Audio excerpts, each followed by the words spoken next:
ಈ ವಾರ ಏನಾದ್ರು ಒಂದು ಟೈಮಲ್ಲಿ ತಪ್ಪಾಗಿತ್ತು, ಅದು ದಯವಿಟ್ಟು ಯಾರು ಅದೇ ತಪ್ಪನ್ನು ಕಂಟಿನ್ಯೂ ಮಾಡಬಾರ್ದು ಅಂತೇಳಿ ಪೊಲೀಸ್ನವರು ನಮ್ಮನ್ನು ಇದು ಮಾಡಿ ನಮ್ಮನ್ನು ಸಡಿನಲ್ಲಿತ್ತು ನೋಡ್ಕೊಂಡು ನಮ್ಮನ್ನು ವಜಾ ಮಾಡಿದ್ದಾರೆ. ಮುಂದೆ ಯಾರು ರೌಡಿ ಶೀಟ್ ಓಪನ್ ಮಾಡ್ಕೊಳಕ್ಕೆ ಹೋಗ್ಬಿಡಿ, ಯಾವುದೇ ಕೇಸು ಮಾಡ್ಕೊಳಕ್ಕೆ ಹೋಗ್ಬಿಡಿ. ದಯವಿಟ್ಟು ನಿಮ್ಮ ಹೆಂಡತಿ ಮಕ್ಕಳ ಜೊತೆ ಸುಖವಾಗಿರಿ.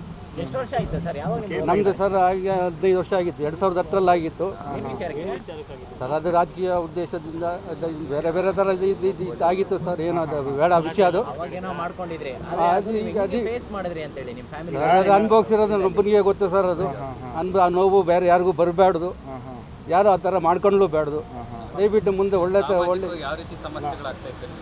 ಅದು ಭಾಳ ಕರೆಯೋದು, ಅದು ನಮ್ಮ ಮನಸ್ಸಿಗೆ ನಮಗೆ ನೋವು, ಅದು ತಡ್ಕೊಳಕ್ಕಾಗ್ದಿಲ್ಲದ್ದು. ಈಗ DSP ಸಾಹೇಬರು ಕರೆದ್ರು ನಮ್ಮನ್ನು, ಏನೋಣಪ್ಪ ನಿನಗೆ ಈ ಸಲ ವಧ ಮಾಡಿಸ್ತೀವಿ ಅಂತ ಹೇಳಿದ್ರು. ಕರೆದ ಪಾಪ ಅವರು ಮಾತಂತ ಮಾಡಿಸಿದ್ದಾರೆ, ನಮ್ಮನ್ನು ಮುಕ್ತಿಗೊಳಿಸಿದ್ದಾರೆ. ಮುಂದೆ ನಾವು ಯಾವುದೇ ತಪ್ಪು ಮಾಡಲ್ಲ, ಯಾವ ನಮ್ಗೆ ಸವಾಸನೂ ಬೇಡ. ಸಮಾಜ ಸರ್ ರೌಡಿ ಶೀಟರು ಅಂತಂದರೆ ನೋಡ್ತಾರೆ, ಒಬ್ಬೊಬ್ಬರು ಒಂದೊಂದು ಥರ ನೋಡ್ತಾರೆ. ಅದಕ್ಕೆ ಯಾರ ಮನಸ್ಸಲ್ಲಿ ಏನಿರುತ್ತೆ ಎಂಬುದು ನಮಗೆ ಗೊತ್ತಾಗಲ್ಲ. ಈಗಿನ ಸರ್ ಯಾರು ಯಾವುದೇ ಕೆಟ್ಟ ಕೆಲಸ ಮಾಡೋಕ್ಕೆ ಹೋಗಬೇಡಿ, ಯಾರು ತಪ್ಪು ಮಾಡಬೇಡಿ, ರೌಡಿ ಶೀಟ್ರ್ ಓಪನ್ ಮಾಡಿಸ್ಕೋಬೇಡಿ. ಆ ಹಿಂಸೆ ನಾವು ಅನುಭವಿಸಿರೋದು ಸಾಕು, ಮುಂದೆ ಯಾರು ಅನುಭವಿಸೋದು ಬೇಡ. ಮುಂದೆ ಒಳ್ಳೆ ಜನರಲ್ಲಿ ಬಳಕೆ ಮಾಡ್ಕೊಂಡು ಚೆನ್ನಾಗಿರಿ. ಅದು ಹೇಳ್ಸ್ಕೊಳಕ್ಕೆ ನಮಗೆ ಭಾಳ ನೋವಿದ್ದು, ಆದರೆ ಅದು ನಮ್ಮ ಮಕ್ಕಳಿಗೆ ತಿಳಿದಂಗೆ ನಾವು ಅದನ್ನು ಕಂಟಿನ್ಯೂ ಮಾಡ್ಕೊಂಡು ಬಂದಿದ್ವಿ.